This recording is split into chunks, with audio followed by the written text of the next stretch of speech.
somebody we need to come to staff and say, we can't find a shareable organization to build it for us. You need to tender and build this thing. Yes, but we would do that immediately if we're going to do that. The other thing is our group of optimists are prepared to make the picnic tables to go there. So we're not asking once it's there to go out and buy picnic tables to now fill it. Our guys will sit down and pump them out in a couple weekends. So. Is there any proper? Well, I'll take the drawings in and Brent can approve them. Well, we can have our staff build the picnic tables. So they can help. Okay. Show. One more question. I'll How's this going to affect our target of 2%? Is it okay? Like this is already in there. This is in there. That's good. Dr. Meredith. I really appreciate what the Optimist Club's doing and all these extra initiatives that you're poised to do as well. The questions in the back of my mind is that we need to develop a policy of some sort when it comes to these types of programs. We work with Kate Brown on that, and we're working with the Optimists and Forest on another project and things too. And we have to treat everyone equally. We can't just say we'll give 50%, only 50% to this project, but we'll take 80+% on another project. And because people are going to start to gripe about inequality. So somewhere along the way, we're going to have to develop consistency on how we deal with these projects. Well, I agree with what you're saying. There's phase-in times too. Like this could be, this is a 1-year project. Same as like anything, splash pad, whatever is not a 1-year project. You can allow a group to have 5, even 10 years on it. You can be confident 50%. And that's the way you want to approach it. Have a buy-in. That's a better buy-in than having Nate come up with all that money up front and have put a project forward. So if you could do it that way, I'm sure most clubs would be agreeable to going that percentage. It's just a matter of how much time you want to give them. Yeah, I'd just like to speak to that quickly. As far as setting a policy and being concerned with the 50%, certainly we can go ahead and do that, but I know with our Optimist Club, when we came forward to partner with the municipality for the spray pad, we were giving no consideration to the municipal contribution. We're helping the municipality building a municipal facility. Okay, I don't know that the 50% really needs to apply. Port Franks is going through with $10,000 in the hole. If we're going to put a pavilion in Port Franks and it's 10,000 and maybe they raise another 5, if the municipality wants a pavilion in Port Franks owned by the municipality, there's your opportunity to reduce the cost in some portion without committing service clubs that are already overtaxed to a commitment of 50% of the projected cost. Okay, I don't think that's always going to be achievable, and I think you'll see a lot of.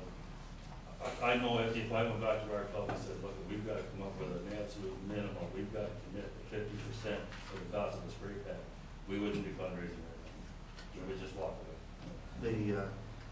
I think the case has been, and in Lambton Church, we have always looked for a partner, and we've always welcomed partners in any of the structures that we've built, and that's our policy. But if we, as a council, decide we're going ahead with something, as we did with the BMX park or the X park, we didn't have a partner in that, so and we built it.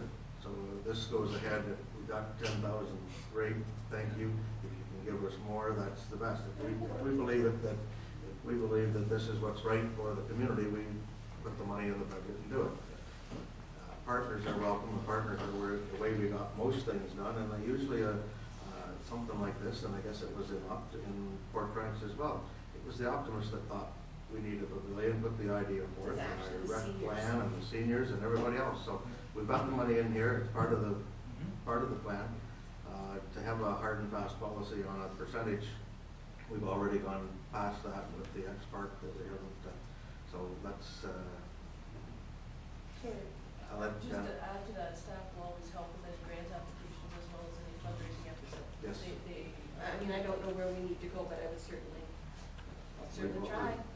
We've always been very fortunate with the grant applications, and our staff does a great job at making the applications, getting us stuff. So I'm going to, the report, do we have a motion? Motion that we, whatever you want to make a motion of, the $87,000 in the capital project, we proceed on that plan. Move that. Councillor Cook, Councillor Underwood. I'll second that. Any questions further to that? All in favor then? Opposed? Opposed? Okay. Thank you, that's carried. Report 21, Granville parking issues and options. This is, we've talked about the parking for a long time, and I think this is a great report, Trent, that you've put together and given us some options there, and or Nick or whoever put this together. I'm glad to see the 81 Crescent, the angle parking on it, everything that's in here. So,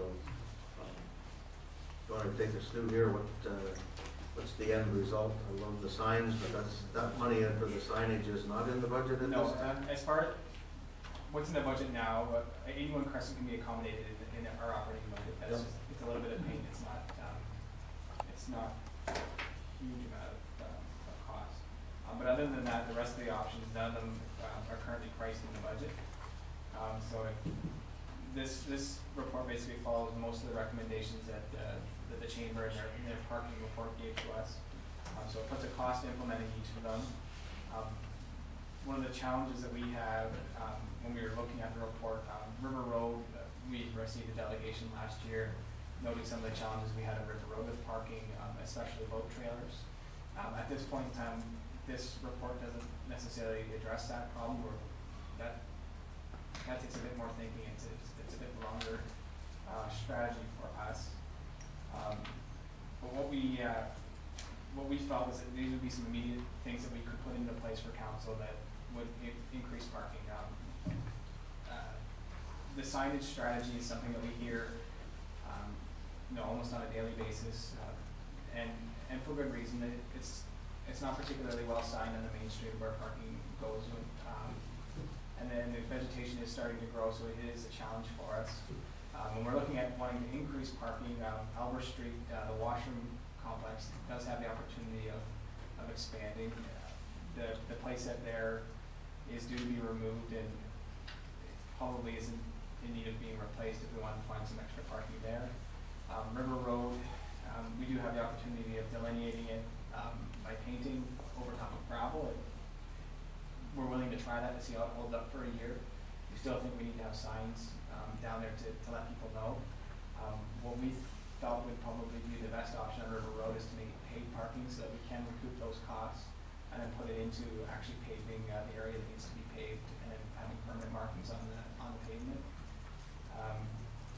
And then the longer range options that we need to look at is probably larger and more strategic than this present budget meeting. It's the questions of are we interested in purchasing other land, developing new lots, and where do we go from that end?